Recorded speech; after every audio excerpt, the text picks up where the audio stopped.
Hi everyone, so tonight I'm going to be talking about health and the healthcare system within Bosnia and Herzegovina.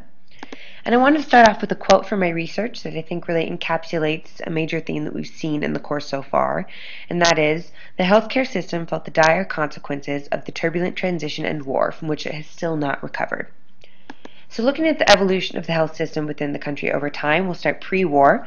So under communist rule, the former Yugoslavia had a centralized healthcare system, meaning that primary, secondary, and tertiary care were all provided for every citizen at the cost of the state. This remained more or less the same with the arrival of democracy, with the exception that those occupying key positions within the Ministry of Health under the communist regime were replaced with those chosen by the new democratic regime. During the war, so between 1992 and 1995, we really see the complete degradation of the healthcare system. It becomes evident that the country was unprepared for warfare, and as a result, the hospitals experienced serious problems with materials and supplies. For example, basic surgical materials ran out after only the first 3 months of the siege. Essential medications, oxygen, and anesthetic gases were at a premium, and power and water were shut off after only a few more months. This led to a lot of unnecessary complications and mortalities that would have been avoidable had preparations been made and had these materials been easily accessible at the time. After the war, we see the country break up into two portions, the Federation of Bosnia and Herzegovina and the Republika Srpska. This led to a degenerate structure and a largely overexpanded bureaucracy.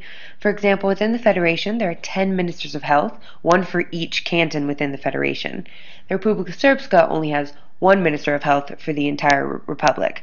Regardless, this means that within one country there are 11 ministers of health, each nominally in charge of healthcare within the country, and each with its own staff. This leads to an inefficient use of resources, a sense of confusion, and an overall lack of communication. Looking at some statistics and health indicators, we see that the country is doing pretty well, with a life expectancy of 76 years old and a Human Development Index ranking of 81 out of 187 countries. We also see that the government does place a premium on health within the country, as that it's willing to spend about 10% of its GDP on health expenditures.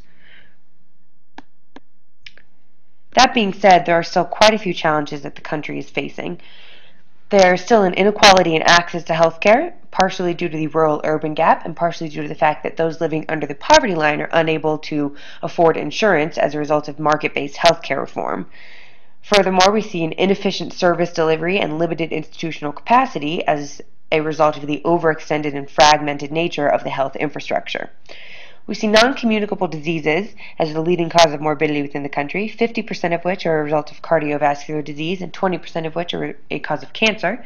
These are more developed and advanced diseases, which are therefore more expensive to treat, which places a heavier burden on the country to provide adequate healthcare as well as citizens to afford the adequate insurance. We also see certain communicable diseases such as HIV and STDs and even TB still a prevalent problem within the country. Overall, the health system, like many other parts of Bosnian society, is still recovering from the war, so we'll have to see what improvements are made in the coming years, particularly in regards to infrastructure and a more efficient use of resources. Hvala, do viđenja!